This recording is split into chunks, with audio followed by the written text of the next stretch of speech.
Hey little rock stars, welcome back to another episode of Little Astro's podcast, your go-to space for all things self-growth, feminine energy, and becoming the best version of you.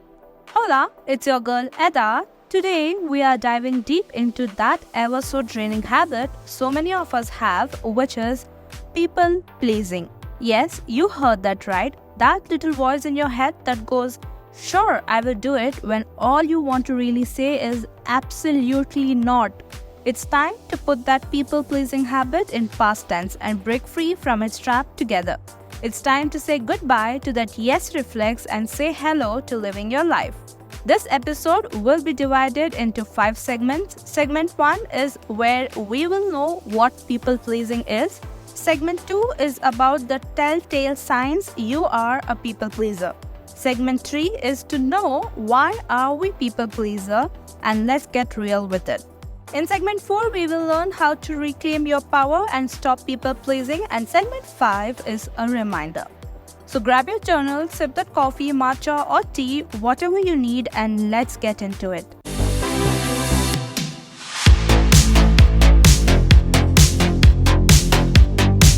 First things first, let's understand what is people-pleasing. I know we are all aware of what people-pleasing actually is, but let's just put that into a definition. Basically, it's when your brain is hardwired to say yes faster than you can even think of a no. You're constantly bending backwards, agreeing to things you don't want to do, and sometimes even doing a full-on gymnastic routine just to keep others happy. Why? Because somewhere deep down, you're worried that if you say no or disappoint someone, they will like you less. Spoiler alert, my ladies, people who care about you won't, and those who don't, well, they probably don't deserve your energy anyway. You're a human, not a clown, and please make a mental note of it. People-pleasing is like trying to juggle 10 bowling balls while wearing heels, which is impossible and likely to end in disaster. And it is often done at the expenses of your own happiness, sanity, and even health. And why do we do this crap? Because it makes us feel accepted. No matter what you do and how many times you do, people who don't actually love you will never be satisfied.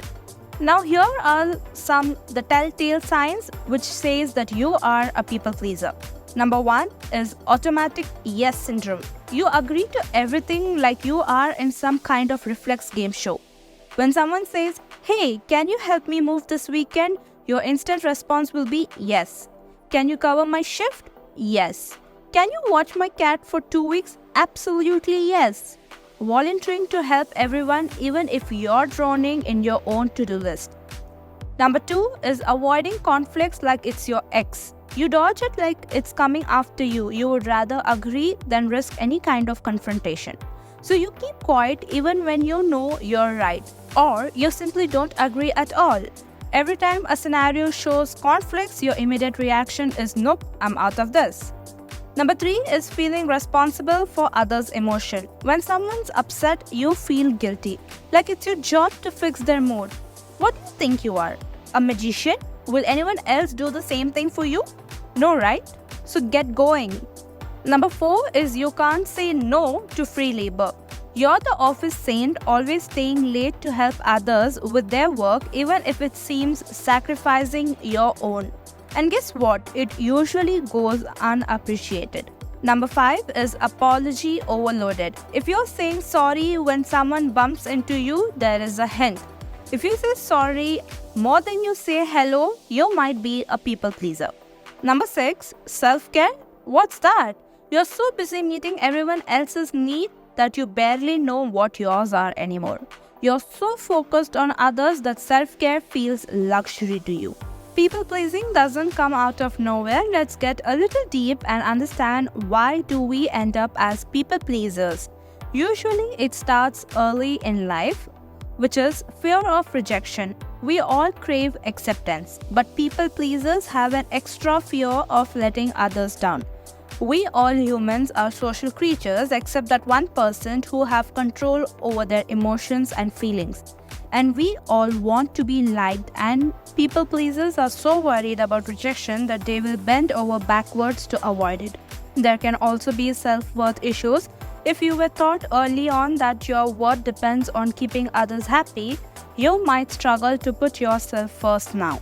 Somewhere along the way, you linked your values to making others happy, so don't be hard on yourself. It's okay, you're learning. Old habits die hard. Sometimes it's just a habit we have picked up, whether from family, friends, or past experiences, and it's completely understandable. But now is the time to let go of it. Alright, now the fun part, let's get into some practical steps you can take to kick this habit to the curb. I hope that you, my girlies, are ready to take back your power. Step 1 is to start small with practicing no. Saying no to little things, you don't have to give a reason or make up an excuse. Just say no, that doesn't work for me right now, or even simpler, no thank you. Step number 2 is set boundaries like a boss. Boundaries are not walls, they are gates that you get to open and close. Start by setting small limits with close friends or family and work your way up. Step number 3 is to check in with yourself. Before agreeing to anything, pause and ask yourself, do I actually want to do this now? If the answer is no, honor that. Step number 4 is detach from the outcome. The truth is, you can't control how others react, but you can control how you show up. Keep reminding yourself, pleasing everyone isn't your job, so live authentically. Step number 5 is start prioritizing self-care.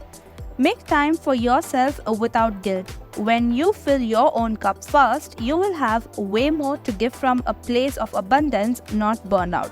Step 6, take small risks, like skipping the apology when it's not needed or disagreeing politely in a conversation. Watch how the world doesn't end when you stand up for yourself. Now here, remember you deserve to put yourself first. Please, my girlies, know that you are not selfish for setting boundaries, you are sane. People who genuinely care about you will understand and respect you even more for it. And for anyone who doesn't, they are probably used to getting more from you than they actually deserve.